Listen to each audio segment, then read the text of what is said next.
그런 짐승과 거짓 선지자에 대해서 살펴보도록 하겠습니다. 요한계시록 13장에서 나오는 짐승이 있습니다. 이 짐승이 어디에서 나오냐면 바다에서 올라왔다고 했어요. 그래서 예전부터 이 유대인들은 이 바다에서 아주 혼돈시키고 또 악한 그 사탄, 그 용이 이 바다에서 이렇게 올라온다고 이렇게 이야기를 하고 있습니다. 근데 그 짐승의 모습을 보니까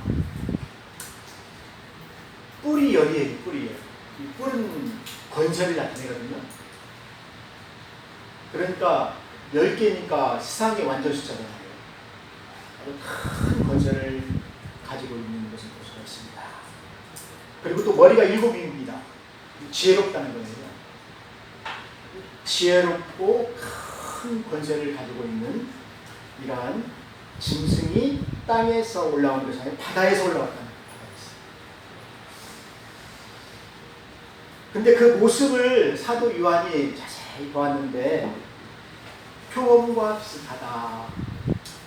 표범이 얼룩덜룩하잖아요. 그리고 은밀하게 접근하는 맹수잖아요. 또 한편으로 발은 곰의 발과 같다. 발바닥을 보니까 곰발바닥이에요. 그리고 그 입을 보니까 사자의 입이에요. 막 으르르 막 울부짖잖아요. 우는 사자처럼 막 울부짖잖아요. 그런 무서운 짐승의 모습을 사도 요한이 보게 된 것입니다. 여러분 많이 무섭죠? 그런 짐승이 바다에서부터 올라오게 된다는 것입니다. 그래서 13장에서는 우리 성도들에게 아주 심각한 경고를 알리게 되는 거예요. 짐승이 바다에서부터 올라와서 하는 일이 무엇입니까? 오늘 보게 되면은 자기에게 경배하라. 그 누가 이 짐승과 같으냐? 누가 이 짐승을 더불어서 싸워서 이길 수가 있느냐? 무섭게 생겼잖아요. 그 권세가 막 어마어마하잖아요. 근데 이 짐승이 머리가 하나가 이렇게 다쳐가지고 상함을 받게 됐어요. 그래서 뭐 이제 죽을 것 같다 생각했는데 또 머리가 나아가지고 다시 또 살아나게 된 거예요. 그러니까 모든 사람들이 볼 때 이 짐승은 너무너무나 큰 신이다. 죽음도 이기는 그런 신이다. 그렇게 아주 많은 사람들이 그 짐승에게 절을 하게 된다는 것입니다. 경배하게 된다는 것입니다. 물론 무서워서도 그러겠죠. 절을 안 하면 죽인다고 하니까 그렇게 됐겠죠. 근데 이 짐승이 공개적으로 하나님을 모욕해요. 그러니까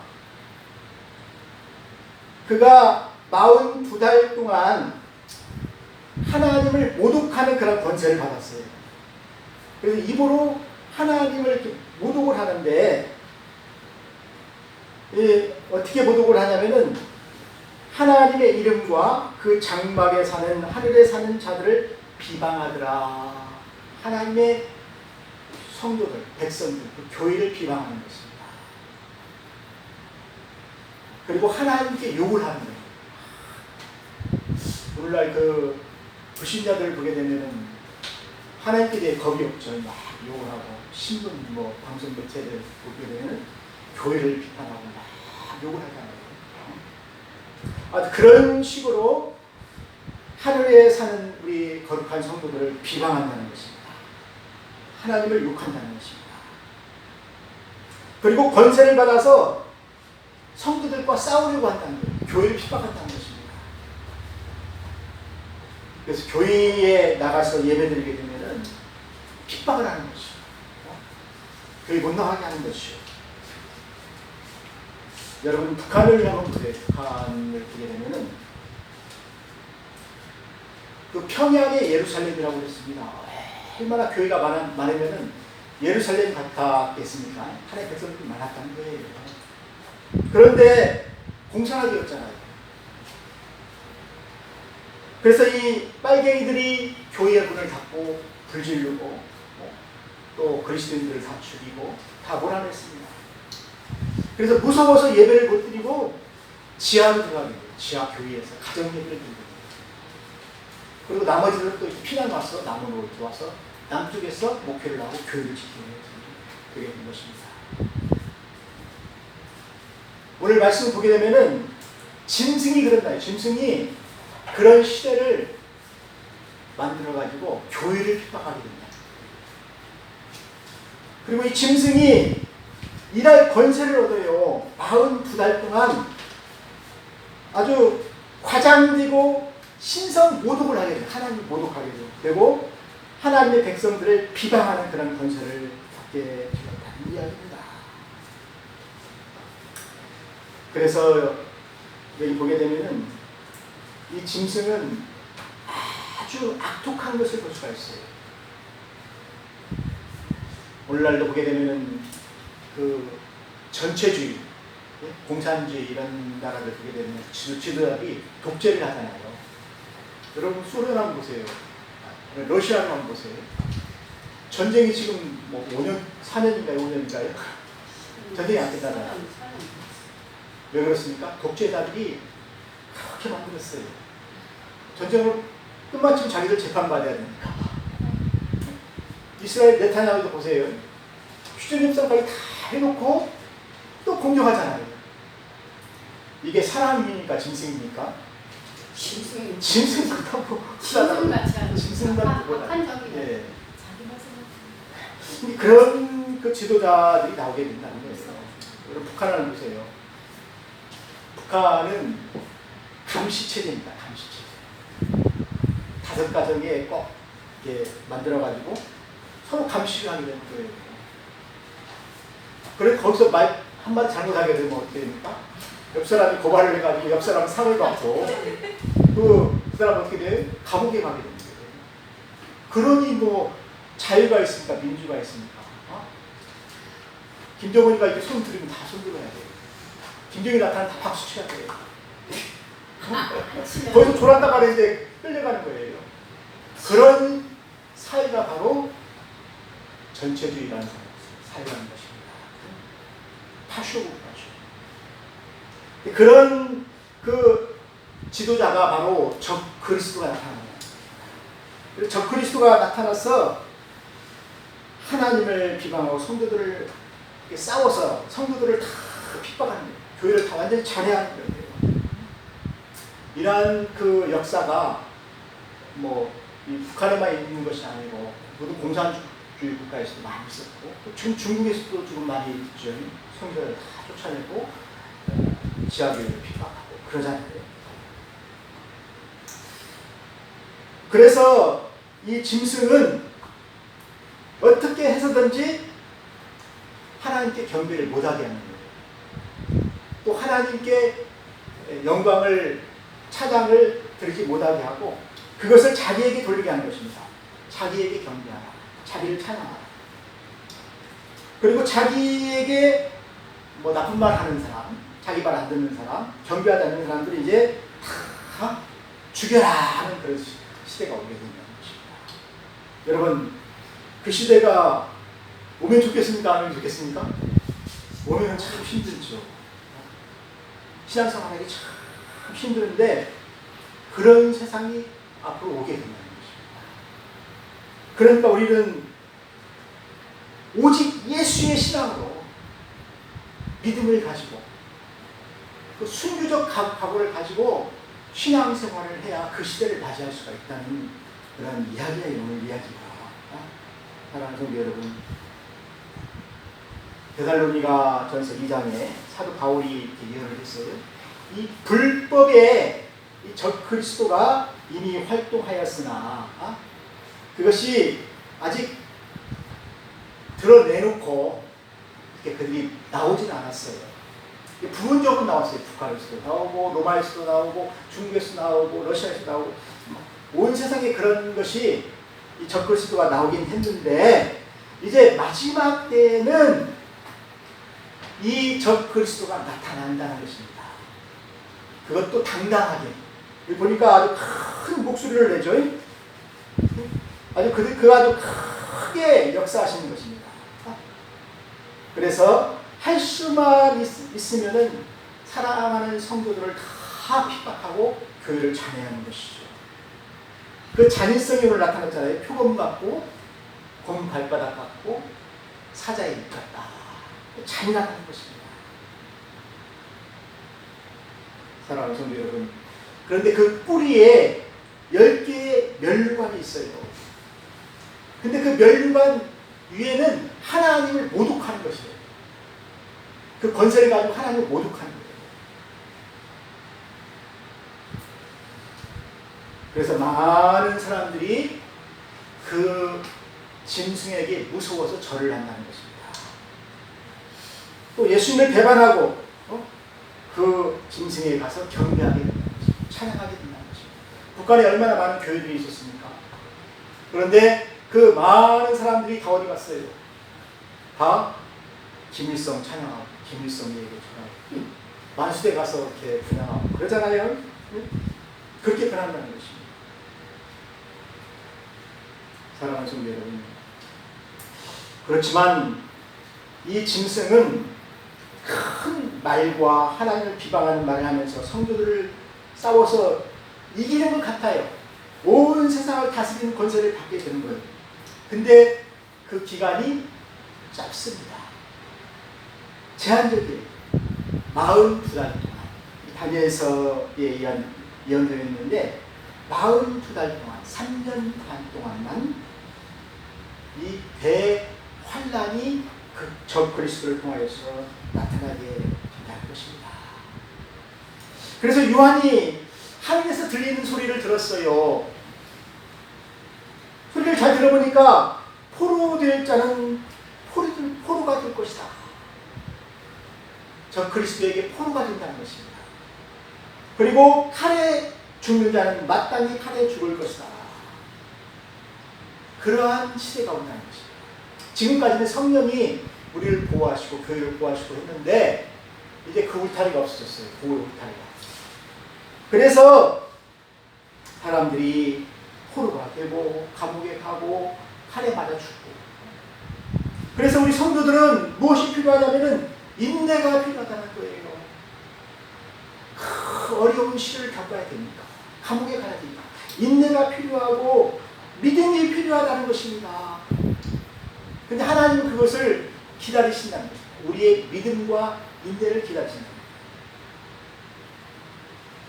그러니 어떻게 해야 되겠습니까? 이 마지막 때에 우리가 이런 시대를 맞게 된다면은 남는 자가 돼야죠. 남은 자가 돼야죠. 믿음이 있는 자가 돼야죠. 순교자가 돼야죠. 그래서 우리는 남은 자가 되게 되면은 이 시련을 다 겪어야 돼요. 그런데 이런 시험을 다 통과한 사람은 어떻습니까? 하나님이 시험할 필요가 없잖아요. 그래서 먼저 휴거로 올라가는, 하늘을 다 올라가는 거예요. 그래서 많은 백성들이 지금 하늘에 있는 거예요. 근데 그렇지 못한 믿음이 약한 사람들은 이 시험을 거쳐야 된다는 것입니다. 그리고 또 사도 요한이 또 한 가지 환상을 보았는데 땅에서 올라오는 짐승이 있어요. 저는 바다에서 올라왔잖아요. 땅에서 올라오는 짐승이 있는데 이 땅에서 올라오는 짐승은 거짓 선지자라는 것입니다. 보세요. 어린 양처럼 두 뿔을 가졌어요. 어린 양처럼 보여요. 그러니까 겉으로 보기에는 예수님처럼 보이는 것이죠. 그런데 그의 말을 들어보게 되면 용처럼 말한다는 거죠. 사탄처럼 말한다는 거죠. 하나님을 모독하고 성도들을 비방하고. 그래서 자기가 뭐 재림의 예수다 그러잖아요. 문선민이 보게 되면 뿔이 이렇게 있다고 그래요. 저기에 간 문선민이 뿔이 있다고 그래요. 그 말을 할 때는 사람들 이렇게 비웃하는 거예요. 사탄처럼 미혹하는 거예요. 그래서 다 거기에 속아 넘어가게 구세주가 된다는 너무 것입니다. 대한민국에. 거기 이제 이단들이죠. 이단들이 거기에 잘 넘어가는데 이 거짓 선지자들이 나와서 누구를 찬양하게 하냐면 그 짐승을 찬양하게 하는 거죠. 권세를 받은 그 짐승을 찬양하고 또 그 짐승에게 가서 경배하라고 그렇게 얘기를 한다는 것입니다. 사랑하는 성도 여러분, 이 짐승에게는 어떠한 권세가 있는지 모르겠지만은 큰 이적을 행한다고 했어요. 하늘에서 불이 내려오게 할 수 있습니까, 여러분? 못해요. 근데 이 짐승은 하늘에서 불이 내려오게 한다는 것입니다. 그러니까 그것을 본 사람들은 미혹이 되는 거죠. 와, 하늘이야. 마치 구약에 있는 엘리야가 내려온 것처럼 사람들을 속이는 것이죠. 미혹하는 것이죠. 또 죽었다가 다시 살아나는 그런 이적을 행하잖아요. 머리가 상하여 죽은 줄 알았는데 다시 살아나는. 이것은 누구의 이적입니까? 예수님이잖아요. 예수님이 우리의 죄를 위하여서 십자가에 죽으셨다가 3일 만에 다시 살아나셨잖아요. 부활하셨어요. 하나님은 그를 살리셨어요. 그것도 모방하는 거예요. 그래서 사람들을 미혹하게 하는 것입니다. 그래서 사람들에게 내가 바로 하나입니다. 내가 바로 하늘에서 내려온 사람이니까 나를 경배하라. 나를 찬양하라. 그 경배와 찬양을 다 자기에게로 빼앗아 간다는 이야기입니다. 그리고 자기에게 절하지 않는 사람들은 다 죽이라는 것입니다. 그러니까 무서워서 사람들이 다 그 짐승에게 절을 하고 경배를 하게 된다는 것입니다. 그런데 오늘 말씀을 보게 되면은 죽임을 당한 어린 양의 생명책의 창세 이후로 이름이 기록되지 못하고 이 땅에 사는 자들은 다 그 짐승에게 경배하더라. 생명책에 그 이름이 기록되지 못한 사람들은 다 이제 짐승에게 경배할 수밖에 없다는 것입니다. 믿음이 없으니까. 하나님의 자녀가 아니니까. 사랑하는 성도 여러분, 앞으로 이 세상이 마주하게 될 현실이라는 것이. 물론 이제 우리가 다 휴거로 다 올라가고 나서 이게 될지 어떨지 모르겠어요. 그런데 우리는 그날을 위해서 준비해야 돼요. 기도해야 돼요. 다가오는 그 적 그리스도와 그 적 그리스도의 나라가 이 땅에 임하게 된다고 그러잖아요. 보세요. 그 나라가 어떤 나라입니까? 모든 족속과 방백과 민족들을 다 적 그리스도가 통치하게 되는 거예요. 여러분 중계하게 되면은 막 그 통치하는 그 카메라들이 많다고 하잖아요. 네? 카메라로 다 감시한다는 것입니다. 그리고 AI를 다 그걸 통제하게 됩니다. 그래서 모든 사람들이 감시하에 다 이렇게 되게 됩니다. 북한처럼. 네? 그런 나라가 온 세상에 이루어진다고 생각해 보세요. 무섭지 않습니까? 그러면서 이제 이 짐승이 자기에게 경배한 사람들, 찬양한 사람들에게는 표를 줘요. 이마와 손에 표를 줍니다. 오른손에 표를 주고 이마에 표를 줍니다. 그래서 너희들은 이제 내 백성이니까 내 나라에서 마음껏 장사도 하고 매매도 하고 물건도 사고 그렇게 다 하라. 그런데 이 표를 못 받은 사람들은 누굽니까? 예수 믿는 사람들이잖아요. 하나님의 자녀들이잖아요. 그 못 받은 사람들은 그것을 못하게 한다는 것입니다. 이것이 바로 매매를 통해서 통제하는 거예요. 핍박하는 거예요. 근데 이런 것들이 이제 앞으로 감시체제, AI를 통해서 감시체제 해서 온 세상이 아마 그런 통제 세상이 되게 된다는 것입니다. 그래서 할 수만 있으면은 성도들을 막 미혹도 하고 또 협박도 하고 또 경제적으로 압박을 해서 짐승에게 경배하게 한다는 것입니다. 그런데 이것을 이겨내야 됩니까? 얼마나 힘들겠어요. 그래서 은혜가 참 다 거두어지고 나서 이 세상에 남은 사람들은 이것을 견뎌야 하니까 참 어려운 세상이에요. 우리 자녀들이 참 어려운 거. 사랑하는 성도 여러분, 그래서 인내와 믿음이 필요하다는 것입니다. 그래서 그 666에 그 수를 세우면은 짐승의 숫자가 666이라고 그랬잖아요. 이것이 바로 네루라는 그 숫자인데, 네루가 로마의 황제잖아요. 이것을 히브리어 그 알파벳으로 이렇게 쫙 그 숫자를 계산하게 되면은 666이라는 숫자가 나와요. 이게 네로 황제가 통치하는 그 로마 시대에 성경이 쓰여졌잖아요. 네? 계시록이 쓰여졌잖아요. 근데 그런 사회가 온다는 것입니다. 그런 사회가. 네로가 통치하는 그 짐승이 통치하는 그 사회가 이 땅에 임하게 되는 것입니다. 그래서 여러분들은 분별을 해야 돼요. 마지막 때에는 여러분 지혜가 있어서 이것이 마귀의 것인가, 마귀의 미혹하는 것인가, 아니면 우리를 함정에 빠뜨리려고 하는 것이 아닌가, 이런 것들을 우리가 분별하여서 믿음의 삶을 살아야 된다는 것입니다. 그리고 우리 그리스도인들은 이런 시대가 오게 되면 표를 거부해야 돼요. 죽기까지 충성해야 돼요. 끝까지 믿음을 지켜야 돼요. 그럴 때 하나님께서 어떻게 합니까? 인을 쳐주시잖아요. 그리고 생명책 우리의 이름을 적어주시니까 우리가 경비하지 않을 수 있다는 것입니다. 사랑하는 성도 여러분, 지금은 우리가 믿음을 잘 가지고 믿음 생활을 잘 해야 돼요. 그렇게 살지 못하면 마지막 때에 이런 시대가 오게 되면 우리 신앙 다 무너집니다. 교회 다 무너져요. 여러분들 지금 어려워도 믿음을 잘 감당하고 또 자녀들을 위해서 또 기도하세요. 자녀들이 그런 시대를 맞게 돼요. 이런 시대를 우리가 잘 이겨내서 다 천국 갔으면 너무 좋겠습니다. 그런 시대를 위해서 여러분들 기도하시기 바랍니다. 다 같이 기도하겠습니다. 하나님 아버지, 우리가 오직 예수를 바라보고 예수 믿는 신앙으로 세상을 이길 수 있도록 하나님께서 믿음을 주시기를 간절히 축원하고 기도합니다.